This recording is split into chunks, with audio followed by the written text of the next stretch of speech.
Hello, my name is Trey and welcome to Telos Bound. Today I would like to talk about Byung-Chul Han's underrated book, The Scent of Time. Han is a German philosopher of South Korean origins who is probably most famous for his book Psychopolitics. His books are always very short. They're basically just essays, which is good for someone like me who has a very short attention span. So, let's begin. Han begins his book by introducing the notion of non-time. He never provides any concrete definition of non-time, and perhaps that's because it is fundamentally undefinable. The closest I've got to defining non-time is that it is a temporality with no closure. A true ending is one which finds its meaning in reference to the past sequence of events which led up to it. There is a sense of closure, the completion of a meaningful story even. Non-time is the direct result of being unable to connect one moment to another, creating ordered and rhythmic intervals which give the flow of time a certain direction. This is what Han calls temporal tension, which, quote, removes the present from its passing without end or direction and infuses it with meaningfulness, unquote. Temporal tension is the result of temporal narrativity, which is essentially a temporality which moves in a given direction because every moment finds its place within the whole. The narrative is the content of the passage of time which has direction and meaning. Non-time, on the other hand, is a sort of limbo that is devoid of purpose, meaning, or direction. One personal example of non-time is how I used to fall asleep, which was by watching YouTube videos until very late and then eventually drifting off mid-video. This is an extremely unsatisfying way to end the day, precisely because there is no closure, no punctuated end. I simply drift off into non-time. My example here is apt because it relates to digital information, which Han sees as embodying the temporality of the modern world. This temporality is the opposite of narrative time, and he calls it atomized or point time. Point time is a temporality that consists of presences that are unable to flow into each other, to connect and form rhythms. They are akin to digital information, which are entirely self-referential, expressing nothing more than their own content. Knowledge, on the other hand, only is itself insofar as it makes connections between things and events. Knowledge consists of penetrating into the depth of something to see its place within the world. This is the opposite of information. The temporality of the age of information is point time, which creates non-time. The reason why point time leads to non-time is because it creates the in-between limbo-like spaces between present moments, precisely because they are unable to form an organic link. As Han puts it, quote, only points allow empty in-between spaces to appear. These intervals in which nothing happens cause boredom, unquote. Non-time is avoided when time has a scent, when a given temporal moment extends beyond itself, lingering and lasting. The present becomes something to tarry within. It becomes a time of contemplation. Time can have a scent precisely when it extends beyond itself, when it draws the past and future into itself, infusing it with meaning. This is what Han calls temporal gathering. The present isn't just a self-referential point, but has depth to it, a depth which consists of its relationship to the past and future. Temporal gathering is a necessity of the aforementioned narrative time. When time has a narrative tempo, it has a purposeful movement, it has a rhythm and flow. A narrative gives content to teleological time, which, once again, presupposes the temporal gathering of the past and future into the present as time moves forward. The ultimate narrative of the pre-modern world was Christianity, which infused time and history with an actual concrete narrative concerning the beginning, middle, and end of the world. The notion of the fully actualized God who stood outside time gave coherence to this narrative. Every moment had its meaning in reference to him and his providence. This is why Han considers the death of God to be the beginning of modernity's temporal crisis, and he points out that every major attempt to surpass it has included new conceptions of time. Two examples are Nietzsche's notion of amor fati in the face of the eternal return, and Heidegger's focus on the historicality of Dasein. Han calls the death of God a regime change from God to man. As in the death of God, man becomes the center of history as opposed to divine providence. To quote him, quote, not God, but the free human being is the master of time. Having been freed of its thrownness, the human being projects what is to come. But this regime change from God to human is not without consequences. It destabilizes time because God is the authority which confers finality and the seal of eternal truth upon the prevailing order. God stands for a lasting presence. With the regime change, time loses its hold. which has created a resistance to change. This notion of time having a hold is very important for Han. When time ceases to have a hold, when the present moment cannot last and linger, point time emerges. In the Christian world, life followed a narrative tempo. There was no threat of point time or nihilism. The structure of each day, month, and year followed a particular rhythm in accordance with religious tradition. As Han puts it, quote, "In the Middle Ages, the Vita activa was still altogether imbued with the Vita contemplativa. Work was given its meaning by contemplation. The day began with prayers, and prayers ended it. They provided a temporal rhythm." An altogether different significance attached to festive days. They were not days off work. As times of prayer and of leisure, they had their own significance. The medieval calendar did not just serve the purpose of counting days. Rather, it was based on a story in which the festive days represent narrative resting points. They are fixed points within the flow of time, providing narrative bonds so that the time does not simply elapse. Festive days form temporal sections which structure time and give it a rhythm. What we lose with the death of God is this narrative tempo and rhythm. Nihilistic point time emerges, and the present moment loses its hold. This is, according to Han, the origin and cause of the acceleration of life. Han positions his understanding of acceleration against that of Jean Baudrillard. For Baudrillard, the acceleration of social processes, technological development, cultural development, and life in general defines modernity. Acceleration for Baudrillard is a cause that results in the loss of meaning. The following is a quote from his book, The Illusion of the End. Quote, "Once beyond this gravitational effect, which keeps bodies in orbit, all the atoms of meaning get lost in space. Each atom pursues its own trajectory to infinity and is lost in space. This is precisely what we are seeing in our present-day societies, intent as they are on accelerating all bodies, messages, and processes in all directions. Every political, historical, and cultural fact possesses a kinetic energy which wrenches it from its own space and propels it into a hyperspace where, since it will never return, it loses all meaning." Unquote. We see here the idea that society's pressure to accelerate all bodies, messages, and processes, as he puts it, results in them being propelled out of the Earth's atmosphere and into hyperspace, losing all purpose and direction. As Nietzsche puts it in his famous parable of the madman, quote, "What were we doing when we unchained this Earth from its sun? Whither is it moving now? Whither are we moving? Away from all suns? Are we not plunging continually? Backward, sideward, forward, in all directions?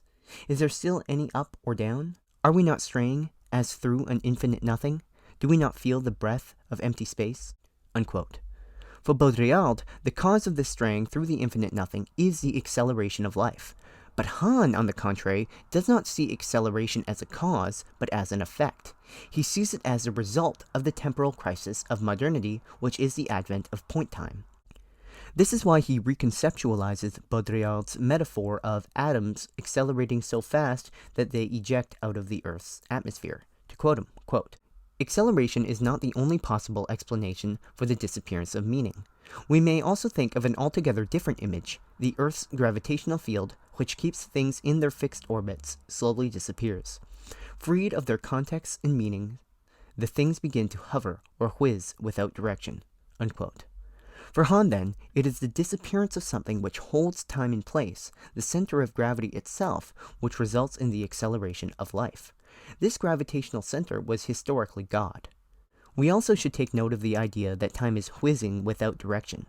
Han contrasts this directionless whizzing to the linear notion of progress or acceleration, which, according to him, requires some form of direction and telos, which is precisely what we have lost in modernity. Acceleration, then, doesn't actually exist for Han, as there is no direction for anything to accelerate. There is only the movement of alienated moments which dissolve instantly as they have no internal hold or depth. This gives the appearance or experience of acceleration, one which is actually an anxiety-ridden and directionless whizzing. To quote him once again, quote, "Time tumbles on like an avalanche, precisely because it no longer contains anything to hold onto within itself. The tearing away of time, the directionless acceleration of processes, which, because of the lack of direction, is no longer really an acceleration at all, is triggered by these point-like presences between which there is no longer any temporal attraction." Unquote. This is why Han doesn't consider acceleration to be the essence of modernity. In fact, he points out that deceleration, or standing still, also seems to be an aspect of modern life. This deceleration is present in profound boredom, where we cease to even attempt to accelerate life and multiply our experiences. Han will explain how Baudrillard reduces the phenomenon of deceleration or stasis to general acceleration. But since Han doesn't see acceleration as a cause but as an effect, he doesn't have to make this move. For him, both acceleration and deceleration are the result of the no longer knowing where to go, which characterizes modernity. This feeling of directionlessness leads to acceleration when we try to find meaning by multiplying the sheer quantity of our experiences, and deceleration when we lose our motivation to act and become bored. The ultimate cause of both of them is this feeling of directionlessness, which is itself caused by the groundlessness of modern life, the fact that every moment has collapsed into itself. As Han puts it, quote, "Ultimately, the acceleration derives from the groundlessness, the absence of abodes, the absence of holds. The accelerated sequences and succession of events as a form of movement of today's world are an expression of the missing hold. The general acceleration of the life world is only a symptom whose cause lies deeper. Techniques of deceleration or relaxation cannot stop the tearing away of time. They do not remove the cause." Unquote. So, for Han, the world is currently in the middle of a temporal crisis on account of the denarrativization of the world, which is itself the result of time losing hold on itself. The temporality of modernity is atomized. Every moment is incapable of performing a temporal gathering by linking itself to the past and future. But what is his solution to this crisis? Han, while seemingly very sympathetic to religion, does not believe a return to it is the answer. For him, the answer is the Vita contemplativa, the contemplative life. The first example of the contemplative life Han provides is the country path, an example first used by Heidegger. In the country path, when we stroll through it, the point is not to reach a particular destination, making the country path just a meaningless medium that we move through without care. The country path isn't just something we have to traverse in order to reach our destination, which implies that it would be better if we would just get rid of it and the distance between us and our destination. As Han puts it, quote, "The country path is a silent place of eternal repetition. Everything remains gathered. The pathway gathers in whatever has its coming to presence along the way. To all who pass this way, it gives what is theirs. Everything rests in the timelessly valid coming to presence in an eternal presence. The country path doesn't strive towards a goal. Rather, it rests in itself in contemplative fashion. It illustrates a via contemplativa." Unquote. Contemplation is lingering. It is resting in presence. Rather than striving towards a goal, we rest in the moment. Instead of multiplying experiences, we tarry in one which has inherent depth and meaning to itself. In modernity, time has lost its hold, and we rush from moment to moment to try and experience as much as possible. However, this rushing only produces anxiety and ultimately a short life. To quote Han, quote, "Whoever tries to live faster will ultimately die faster. It is not the total number of events, but the experience of duration which makes life more fulfilling. Where one event follows close on the heels of another, nothing enduring comes about. Fulfillment and meaning cannot be explained on quantitative grounds. A life that is lived quickly, without anything lasting, and without anything slow, a life that is characterized by quick, short-term, and short-lived experiences is itself a short life, no matter how high the rate of experience may be." Unquote. This is why Han critiques Hannah Arendt's book, The Human Condition, where she equates contemplation with immobility, and therefore supports the rehabilitation of the vita activa. However, what she misses is that the vita contemplativa has nothing to do with laziness, stasis, or immobility, but the precise opposite. It is the opposite because ceaseless action and productivity is not the opposite of laziness and immobility, just as acceleration is not the opposite of deceleration.